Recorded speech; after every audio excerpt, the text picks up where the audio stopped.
The students and my dear friends, I welcome all of you to my YouTube channel Solution of English।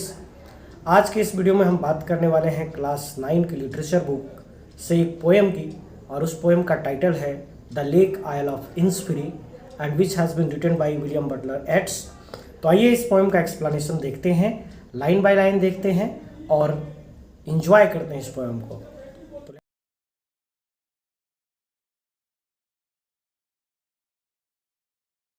तो जैसा कि आपको बताया गया कि आज की जो कविता जिसे हम लोग डिस्कस करने वाले हैं इस वीडियो में, उसका टाइटल है द लेक आयल ऑफ इनिशफ्री। अब इस टाइटल का क्या मतलब है ये तो मैं आपको पोएम को एक्सप्लेन करते समय बताऊंगा, लेकिन पोएम को एक्सप्लेन करने से पहले थोड़ा सा शॉर्ट में ब्रीफ में हम लोगों को पोएट के लाइफ के बारे में और पोएट से जुड़ी हुई कुछ इंपॉर्टेंट फैक्ट्स के बारे में जान लेना चाहिए। ऐसे क्लास 9 में आपको पोएट के लाइफ के बारे में जानने की उतनी आवश्यकता नहीं है, लेकिन फिर भी मैं आपकी लिटरेरी नॉलेज को डेवलप करने के लिए यहाँ कुछ नॉलेज आपके लिए कलेक्ट किया हूँ। जैसा कि आप देख पा रहे होंगे, यहाँ विलियम बटलर एट्स का फिगर भी दिया हुआ है, एक पिक्चर भी दिया हुआ है, और विलियम बटलर एट्स का जो शॉर्ट नेम है, शॉर्ट में जो जाना जाता है उनको, वो WB एट्स के नाम से जाना जाता है, WB एट्स। तो आपको कंफ्यूज नहीं होना है अगर कोई विलियम बटलर एट्स बोले या WB एट्स बोल दे। और यही वो व्यक्ति हैं जिनकी रचना हम लोगों को अभी पढ़ना है, जिनकी कविता हम लोगों को पढ़ना है। Introduction of the poet. William Butler Yeats was an Irish poet, dramatist, writer and politician. अर्थात जो विलियम बटलर एट्स थे वो केवल पोएट नहीं थे, बल्कि वो एक ड्रामेटिस्ट यानी नाटककार भी थे, वो नाटक भी लिखते थे, राइटर थे यानी कई तरह की रचनाएं वो और भी करते थे पोएम के अलावा, एंड पॉलिटिशियन भी थे। उन्होंने आयरलैंड के पॉलिटिक्स में कई तरह के मूवमेंट, कई तरह के रिवोल्यूशन खड़ा किया, ठीक है। And he was a great literary figure of 20th century English literature. अंग्रेजी साहित्य में जब 20वीं शताब्दी का पीरियड था, 20th सेंचुरी था, उस समय इनका जो कंट्रीब्यूशन था, योगदान था, that was very important and that's why he was a great literary figure. He is considered as one of the great literary figures of the 20th century English literature. उनका birth की बात करें तो birth हुआ था 1865 13 जून को, and place क्या था तो आयरलैंड था, and Ireland was the country where the poet was born.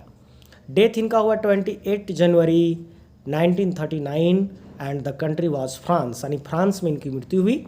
He was awarded, यह बड़ी इंपॉर्टेंट फैक्ट है कि he was awarded the Nobel prize in literature in 1923, और 1923 में उनको नोबेल प्राइज़ मिला, जो कि जो वर्ल्ड का एक बड़ा सम्मान है, ठीक है, विभिन्न विधाओं में दिया जाता है, और इनको लिटरेचर के लिए 1923 में मिला। तो इसी बात से हम लोग यह अंदाज़ा भी लगा सकते हैं, we can guess that how a great poet he was, कितना महत्वपूर्ण थे, कितने महान कवि वो थे। तो चलिए आगे देखते हैं, आगे क्या है हम लोगों के पास। और पोएम को पढ़ने से पहले थोड़ी सी बात पोएम के इंट्रोडक्शन के संदर्भ में भी है। This poem was written in 1888, अर्थात यह जो कविता लिखी गई थी वो 1888 ईस्वी में ही लिख दी गई थी। और थीम मतलब होता है सब्जेक्ट मैटर, विषय। आखिर इस पोएम में किस बात की चर्चा है, थीम क्या है इसका, तो इसका थीम है longing for peace and tranquillity. Peace मतलब होता है शांति, और ट्रैंक्विलिटी मतलब होता है एकांत, एकदम बिल्कुल सा, उसको भी शांति कह सकते हैं, पीस एंड ट्रैंक्विलिटी। तो शांति के लिए जो कवि की चाहत है वही इस कविता का विषय है, थीम है, सब्जेक्ट मैटर है। The poem is a 12 line poem, और इस कविता में कुल टोटल 12 लाइन्स हैं, और जो डिवाइडेड है इनटू 3 क्वाड्रेंट्स। क्वाड्रेंट्स मतलब 4-4 लाइन की जो स्टैंजाज होते हैं उनको क्वाड्रेंट्स बोलते हैं, और ये 3 स्टैंजाज यानी 4 × 3 यानी 12 लाइन्स हुआ। कुछ वोकेबलरीज भी आप लोगों को जान लेना चाहिए, क्योंकि जो वर्ड्स होंगे उसे अगर आप नहीं जानेंगे तो it will be very difficult to understand the poem, इसलिए ये सारे वर्ड्स आपको पोएम में मिलने वाले हैं। अराइज मीन्स होता है जगना उठना, केबिन मीन्स होता है कोठरी, कच्छ, झोपड़ी, छोटा सा कमरा, बिल्ड मीन्स होता है बनाना या निर्माण करना, क्ले मीन्स होता है मिट्टी या कीचड़, जैसे मिट्टी का घर जो हम लोग बनाते हैं that is made up of clay. Wattles means होता है टट्टर, टट्टर या बांस या लकड़ी का कमानी, जैसे आप देखते होंगे कि कुछ लोग घेरते हैं, अपने चार दीवारी जैसा देते हैं या खेतों में बाड़ लगाते हैं, तो जो लकड़ी या बांस की जो कमानी होती है, यानी पतला पतला सा चीर करके जो हम लगाते हैं, उसे वैटल्स कहते हैं। रो मीन्स होता है पंक्ति, HIV हाइव, हाइव मीन्स होता है मधुमक्खी का छत्ता, आपने अवश्य देखा होगा। ग्लेड मीन्स होता है एक ऐसा स्थान, जंगल के बीचों बीच में एक ऐसा स्थान जो खाली हो और चारों तरफ से घना जंगल हो। पीस मीन्स होता है शांति, बिल्कुल without any noise, without any disturbance, किसी तरह का कोई डिस्टर्ब ना हो आपके मन और मस्तिष्क में, किसी तरह का कोई टेंशन ना हो, ठीक है, कोई डिप्रेशन ना हो, तो वो स्थिति क्या कहलाती है? पीस, यानी शांति की स्थिति कहते हैं। वेल, घूंघट, नकाब, यानी एक पर्दे की तरह। ग्लीमर मीन्स होता है टिमटिमाना, झलकना। और Lynette, this is a kind of a bird, एक तरह की एक पक्षी है। एंड लैपिंग मतलब होता है सरकते हुए, गोद से मानो फिसलते हुए, इस तरह की चीज़ें होता है। अब हम लोग आते हैं पोएम में, the lake isle of Innisfree, जो कि विलियम बटलर येट्स की द्वारा लिखी हुई कविता है। इज़ हियर, वो यहाँ है आपके पास, आप इसे देख सकते हैं। एंड इसे हम लाइन बाय लाइन एक्सप्लेन करने जा रहे हैं। सबसे पहले बात करते हैं टाइटल की, यानी पोएम की जो शीर्षक है, नाम है। लेक मीन्स होता है झील, आयल मीन्स होता है एक ऐसा इलाका जो चारों तरफ पानी से घिरा हुआ हो। और इसका जो सबसे बिगनिंग वाला जो पेज है उसमें मैंने एक फिगर दिया भी है आयल का। और इनिस्फ्री एक जगह का नाम है, यानी लेक मतलब झील हो गया, आयल मतलब वो जगह जो चारों तरफ जल से घिरा हुआ हो, पानी से घिरा हुआ हो, ठीक है, एक टापू की तरह जगह होता है। और इनिस्फ्री जगह का नाम है। अब पोएट, जैसा कि आपको बताया गया कि इस पोएम का थीम है कि पोएट चाहते हैं, क्या चाहते हैं? शांति चाहते हैं। इट मीन्स ये है कि वो अपने लाइफ में डिस्टर्ब है, जैसा कि अधिकतर लोगों के जीवन में होता है आफ्टर बीइंग एडल्ट्स, वयस्क हो जाने के बाद, बड़े हो जाने के बाद, कि ढेर सारे वरीज होते हैं, टेंशन होते हैं। और इस कारण व्यक्ति कहीं ना कहीं इस बात की लॉन्गिंग रखता है, यानी चाहत रखता है, तीव्र इच्छा रखता है कि उसे जीवन में एक ऐसा कहीं जगह मिल जाता जहाँ जाने के बाद उसे किसी तरह की कोई चिंता नहीं होती, केवल शांति होता, आनंद होता। और इस तरह की इच्छाएं कवियों में, तो पोएट्स में ज़्यादा ही कुछ होता है। तो यहाँ पोएट कहते हैं, the first line, I will arise and go now and go to Innisfree. कवि कहते हैं कि मैं उठूँगा, मैं यहाँ से उठूँगा, यानी जहाँ वो है वहाँ वो पीस में नहीं है, शांति में नहीं है, डिस्टर्ब्ड है, परेशान है, इसलिए वो कहते हैं कि मैं यहाँ से उठूँगा एंड गो नाउ, और अब मैं चला जाऊँगा। और कहाँ जाऊँगा? एंड गो टू इनिस्फ्री, कवि कह रहे हैं कि मैं चला जाऊँगा, इनिस्फ्री चला जाऊँगा, ठीक है। और मैं यहाँ आपको बता दूँ कि इनिस्फ्री वो जगह है जहाँ पोएट का बचपना का कुछ समय बीता है। और पोएट उस जगह को बहुत लव करते हैं, बहुत पसंद करते हैं, बहुत प्यार करते हैं उस जगह को, और इसलिए उस जगह पर अभी भी भाग जाने की उनकी इच्छा है। तो इनिस्फ्री की बात करते हैं, वो कहते हैं कि and a small cabin build their, वो कहते हैं मैं वहाँ चला जाऊँगा इनिस्फ्री में, और एक छोटा सा कमरा, कैबिन, कोठरी बिल्ड करूँगा, मैं वहाँ बनाऊँगा, ऑफ क्ले एंड वेटल्स मेड, और वो कोई ईंट या सीमेंट, लाइमस्टोन यानी चूना पत्थर इत्यादि का कोई पक्का घर नहीं होगा, वो क्ले यानी मिट्टी की बनी होगी वो घर, और वेटल्स का बना होगा यानी बांस की कमानियों की बनी होगी, लकड़ियों से बनी होगी। 9 bean rows will I have there. अब 9 बीन, बीन मतलब क्या होता है? बीन इज़ अ वेजिटेबल, यह क्या है? वेजिटेबल भाई, ठीक है। बीन, रोज, रोज की बात करते हैं कभी। रोज मतलब होता है पंक्ति, बीन मतलब जो फ्रेश बीन हम लोग कहते हैं या सेम कहते हैं, उस तरह की जो सब्जियां उसे बीन कहा जाता है। रोज मतलब पंक्तियां, यानी पोएट वहाँ जा कर के कहीं ना कहीं कुछ फार्मिंग भी करना चाहते हैं, कुछ बागवानी, गार्डनिंग भी करना चाहते हैं, है ना।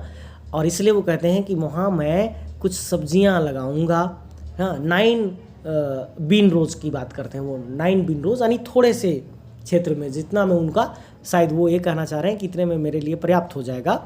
And a hive for the honey bee, और वो चाहते हैं कि एक मधुमक्खी का छत्ता होगा, ठीक है, मधुमक्खी का क्या होगा?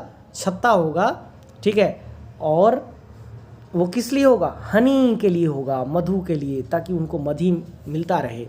And live alone in the bee loud glade, और वो कहते हैं कि मैं उस जगह पर अलोन रहूँगा। अलोन मतलब अकेला, बिना कोई कॉम्पेनियन का, विदाउट एनी कॉम्पेनियन, बिना कोई साथी का मैं वहाँ रहूँगा। है ना। और बी, बी मतलब मधुमक्खी, लाउड मतलब जोर की आवाज़, जो मधुमक्खियों की भिनभिनाने की आवाज़ होती है। और ग्लेड मतलब मैंने बताया ही कि जंगल का एक वैसा स्थान जो चारों तरफ से घिरा हुआ हो लेकिन बीच में कहीं खाली जगह हो, यानी उस जगह पर जहाँ मेरी झोपड़ी होगी और चारों तरफ से जंगल होगा, मधुमक्खियों का छत्ता होगा और उनकी जो मधुमक्खियों की जो आवाज़ होगी उसके बीच में मैं अकेला रहूँगा। अब सेकेंड स्टेंजा में क्या पोइट कहते हैं and I shall have some peace there, कहते हैं कि वहाँ मुझे कुछ शांति होगी, सम पीस देयर, कुछ वहाँ मुझे शांति मिल जाएगी। For piece comes dropping slow, क्योंकि शांति वहाँ धीरे धीरे आती है। Dropping from the wheels of the morning, जो सुबह रूपी घूंघट का, नहीं जैसे रात बीत जाती है और मानो अंधेरा रूपी घूंघट छट रहा होता है और उसमें घूंघट जैसे सरकते के बाद चेहरा दिखता है, उसी तरह पोइट कहते हैं कि वहाँ से वेल्स जो है सो सरकेगा और क्या निकलेगा, तो पीस, शांति निकलेगी धीरे से। Where the cricket sings, cricket क्या होता है, झिंगुर होता है, क्रिकेट क्या होता है, झिंगुर होता है, झिंगुर, है ना। और जहाँ झिंगुर गीत गा रहे होंगे, there midnight's all a glimmer, जहाँ आधी रात बिल्कुल खामोशी में होगी, शांति में होगी, ऐसा लगेगा मानो उदासी केवल छाया हुआ है। And soon a purple glow, और फिर जब सुबह हो जाएगी तो क्या होगा, एक पर्पल रंग का, बैगनी रंग का जो है सो चमक लिए हुए शांति निकल कर आएगी उससे। And evening full of the Lynette swings, और जो शाम होगा वो लिनेट जो बर्ड होंगे वो चारों तरफ पेड़ों पर मंडरा रहे होंगे, बैठ रहे होंगे, इधर से उधर उड़ रहे होंगे और उनके पंखों से भरा हुआ चारों तरफ दृश्य होगा। फिर पोएट थर्ड स्टैंजा में कहते हैं आई will arise and go now, अब मैं उठूंगा और चला जाऊंगा। For always night and day, क्योंकि मैं हमेशा रात और दिन, आई हियर, मैं सुनते रहता हूँ, क्या सुनते रहता हूँ, लेक वाटर, उस झील के पानी को, लैपिंग, कल कल कर बहते हुए, with low sounds by the shore, यानी किनारों पर, ठीक है, किनारों पर जो पानी की आवाज़ होती है उसकी बहने की आवाज़ मुझे हर पल सुनाई पड़ती है, दिन और रात सुनाई पड़ती है। While I stand on the roadway, जब मैं इस सड़क पर खड़ा होता हूँ, यानी जहाँ पोएट बात कर रहे हैं, जहाँ अभी हैं वो कहते हैं कि मैं यहाँ जब मैं सड़क पर खड़ा होता हूँ, चल रहा होता हूँ, तब भी मुझे उसकी आवाज़ सुनाई पड़ रही होती है। यानी पोएट कल्पना की बात करते हैं, मुझे वही आवाज़ सुनाई पड़ते हुए महसूस होती है। और ऑन द पेवमेंट्स ग्रे, या फिर मैं भले ही पक्की सड़क पर जो कि ग्रे रंग की है, पेवमेंट्स यानी जो पक्की सड़क, एक तरह से आप कह सकते हैं ना जैसे पीसीसी रोड हम लोग बनाते हैं उस तरह का, तो पेवमेंट्स पे भी वो होते हैं। तो पोएट कहते हैं I hear it in the deep heart score, मैं दिल की गहराई में, हृदय की गहराई में उसे सुन रहा होता हूँ। और इस तरह से यह पोएम आपका यहाँ समाप्त होता है। मुझे उम्मीद है कि आप इसे बहुत अच्छी तरह से समझ गए।